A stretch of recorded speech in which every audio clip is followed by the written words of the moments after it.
صلاۃ التراوی کہتے ہیں، میرے نبی کے زمانے میں اسے قیام اللیل کہا جاتا تھا، اس لیے حضرت عائشہ رضی اللہ تعالیٰ عنہ کی روایت ہے نا، جس سے 8 رکعت والے حضرات استدلال کرتے ہیں کہ رمضان اور غیر رمضان میں، اس کو امام بخاری نے قیام اللیل کا ہی عنوان دیا ہے، آپ نے 11 رکعت سے زیادہ نماز نہیں پڑھی۔ ایک ضعیف روایت میں ہے کہ آپ نے 3 دن پڑھائی نماز، یہ تو صحیح روایت ہے، کتنی رکعت پڑھائی؟ تو ایک ضعیف روایت میں ہے کہ 20 رکعت پڑھائی۔ اچھا، ضعیف روایت سے عبادت ثابت نہیں ہو سکتی حکم شرعی، تو جب حضرت عمر رضی اللہ تعالیٰ عنہ نے سب کو، اب میرے نبی کے دور میں 3 دن کے بعد آپ تو آئے نہیں کہ کہیں فرض نہ ہو جائے، تو صحابہ اپنے طور پر قرآن سنتے تھے ٹولیوں میں۔ صدیقی دور میں 2 سال وہ فتنوں میں گزرا، تو اس میں بھی اسی طرح چلا کہ ٹولیوں میں ہوتے تھے۔ حضرت عمر رضی اللہ عنہ کے زمانے میں حکومت مضبوط ہو گئی، طاقتور ہو گئے، تو ابتدائی سالوں میں نہیں، چند سالوں کے بعد اب مسجد میں تشریف لائے تو لوگ اس طرح، کوئی 4 ادھر 4 ادھر 5 ادھر 10 ادھر 20 ادھر، تو کہنے لگے ان کو ایک امام پہ جمع کر دیا جائے تو کتنا اچھا ہوگا۔ تو آپ نے سب کو اکٹھا کیا اور ابی بن کعب رضی اللہ تعالیٰ عنہ کو امام بنایا، اور سب کو ایک نماز پہ جمع کر کے 20 رکعت کا حکم عطا فرمایا۔ تو حضرت عمر کا یہ عمل اس حدیث کو مضبوط کر دیتا ہے کہ چونکہ میرے نبی نے کہا علیکم بسنتی و سنت الخلفاء الراشدین من بعدی، کہ میری اور میرے خلفاء راشدین کی سنت پر مضبوطی سے عمل کرنا۔ تو حضرت عمر کا جو 20 رکعت طے کرنا ہے، اگر ان کا اپنا اجتہاد ہے تو بھی ہمارے لیے عمل کے لیے کافی ہے، اور اگر ان کو یہ یاد ہے کہ میرے نبی نے 20 پڑھی تھیں تو اور زیادہ اچھی بات ہے، لیکن بہرحال جو 8 پڑھتا ہے ہمارا اس پہ بھی کوئی اعتراض نہیں، چونکہ وہ بھی حدیث کے ساتھ بات کرتا ہے، اور باقی پوری امت 20 پڑھتی ہے، ان پر بھی اعتراض نہیں۔ میں ایک جگہ سے گزر رہا تھا، نماز کا وقت ہو گیا، اہل حدیث کی مسجد تھی، میں وہاں نماز پڑھنے چلا گیا، تو ایک بہت بڑا اشتہار لکھا ہوا تھا، 20 تراویح ثابت کرنے والے کو 5 لاکھ روپے انعام، کہ 20 تراویح، سینکڑوں سال سے امت کا عمل 20 تراویح آ رہا ہے۔ تراویح کا نام جو پڑھا، مجھے یوں لگتا ہے کہ اہل مکہ، یعنی اہل مکہ جو تھے نا، وہ 4 تراویح پڑھ کے ایک طواف کرتے تھے، تو وہ آرام کے لیے ہوتا، ترویحہ آرام، تھوڑی دیر کا آرام، تو 4 تراویح کے بعد ایک طواف کرتے تھے، وہ چھوٹا سا طواف 10 منٹ میں ختم ہو جاتا تھا، اور پھر 4 تراویح پڑھتے تھے، پھر طواف کرتے تھے، پھر 4 پڑھتے تھے، پھر طواف کرتے تھے۔ یہ صحابہ کے تھوڑے بعد کے دور کی بات۔ تو مدینے والوں کو پتہ چلا کہ مکے والے تو یہ کرتے ہیں، وہ کہنے لگے اساں کی کریے، انہوں نے کہا اسی 40 تراویح پڑھیں گے، 40 رکعت، وہ 40 رکعت پڑھتے تھے۔ تو نوافل میں کوئی سختی نہیں کہ بھائی 8 سے زیادہ نہیں پڑھنی، بدعت ہو جائے گی، اور 20 پڑھنا بدعت ہے، یہ سب جہالت کی بات ہے، اور یہ 8 پڑھ رہے ہیں یہ غلط ہے، یہ بھی حماقت کی بات ہے۔ جو صحیح حدیث سے دلیل پکڑ کے کوئی عمل کرتا ہو تو بھائیو اس سے بحث نہ کیا کرو، مناظرہ نہ کیا کرو، یہ بہت نادانی والی بات۔ اور امت کا خلق، لاکھوں کروڑوں انسانوں کا ایک عمل پہ جمع ہونا، یہ بذات خود اس کی طاقت کی ایک دلیل۔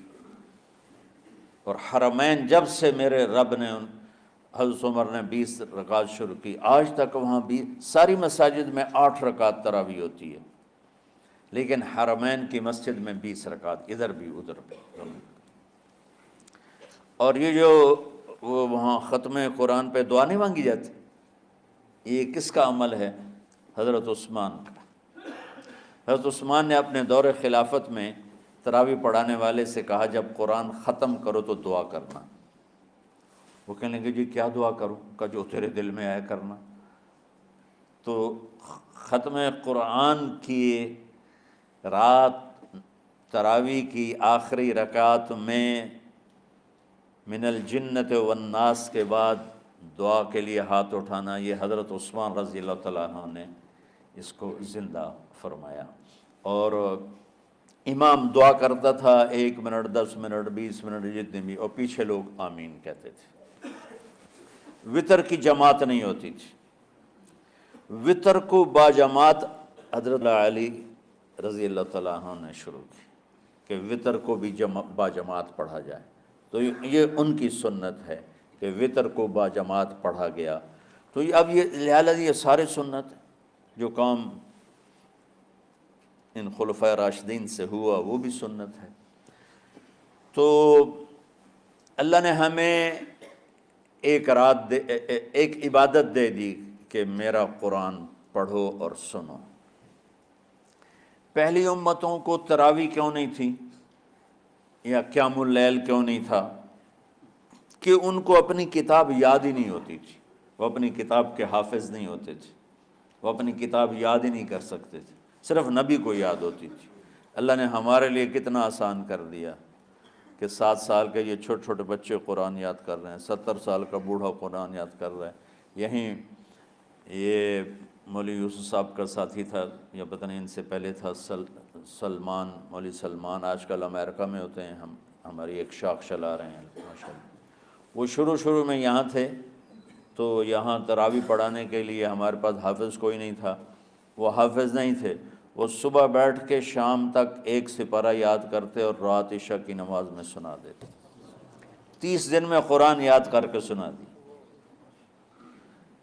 مطلب یہ سنی سنائی بات ہے نہیں، ہمارے اسی حسنین، اسی ممبر اور محراب کی بات کہ یہیں اسی مسجد میں انہوں نے صبح سے مغرب تک یاد کرتے تھے اور پھر عشاء میں کھڑے ہو کے سنا دیتے تھے۔ پیچھے ہوتے تھے لقمہ کوئی دینے والا شاید، لیکن بہت خوبصورت پڑھ کے 1 دن میں یاد کر کے سنا دیا۔ اور ایک مجھے نام بھول گیا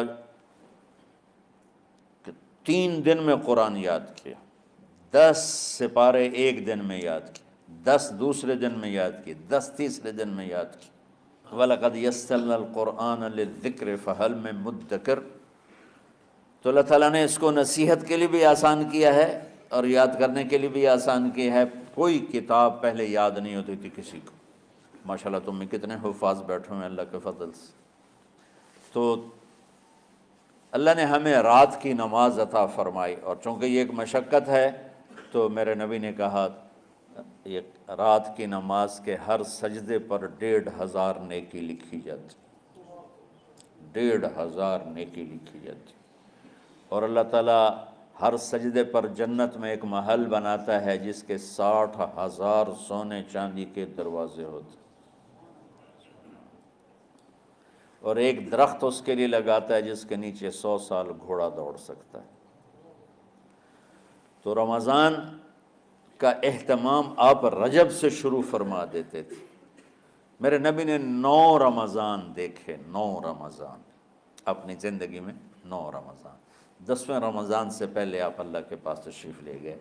آپ کی زندگی میں روزے فرض ہونے سے آپ کی وفات تک 9 رمضان گزرے، اور میں قربان جاؤں اپنے نبی پر، اپنی امت پہ کیسی شفقت تھی۔ آپ سحری کھاتے تھے بالکل آخری وقت، ادھر بلال اذان دے رہا ہے اور ادھر آپ آخری لقمہ کھا رہے ہیں، اور ادھر سورج نیچے ہوا اور آپ کھجور منہ میں۔ ایک آدمی اوپر کھڑا ہوتا تھا مدینے میں تو وہ چھت پہ، گھر کی چھت پہ کھڑا ہوتا تھا، سفر میں ہے تو وہ کسی پہاڑی پہ کھڑا ہوتا تھا۔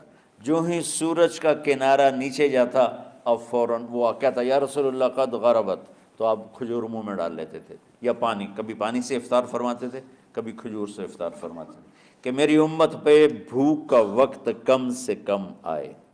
آج کل جو یہ ہمارے افطاری کے اوقات ہیں نا، یہ سورج ڈوبنے کے بھی 2-2.5 منٹ بعد کے ہیں کہ احتیاطاً، ٹھیک ہے چلو احتیاط کر لو کوئی مسئلہ نہیں، لیکن اصل ہے ادھر چونکہ اب سورج ہمیں نظر ہی نہیں آتا ہے، اس طرح ہم گھرے ہوئے ہیں شہروں میں، دیہاتوں میں بھی اب اس طرح کا ماحول ہے کہ وہ نظر نہیں آتا ہے، تو بہتر کہ ادھر سورج غائب ہو، ادھر لقمہ منہ میں جائے، لیکن یہ تب ہے جب آپ نظر آ رہا ہو. اب جب آپ یہاں بیٹھے ہو حسنین میں تو یہاں تو کوئی سورج نظر نہیں آئے گا, یہاں تو مینار ہی نظر آئے گا. تو لہٰذا احتیاط ٹھیک.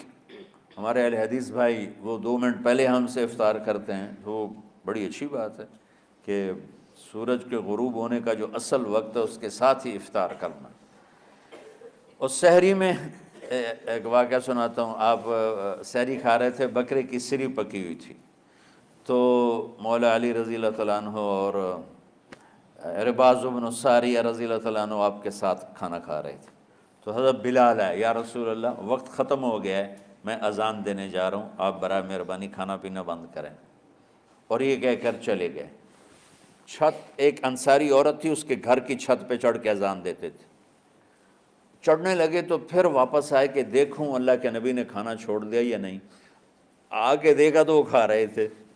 انہوں نے کہا یا رسول اللہ واللہ لقد اصبحت, یا رسول اللہ اللہ کی قسم سحری کا وقت ختم ہو گیا, صبح ہو گئی.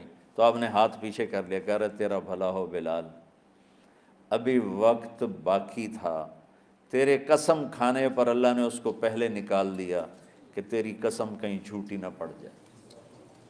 تو حضرت علی نے فرمایا کہ اگر بلال قسم نہ کھاتے تو جب تک میرے نبی کھاتے رہتے صبح صادق نہیں ہونی تھی.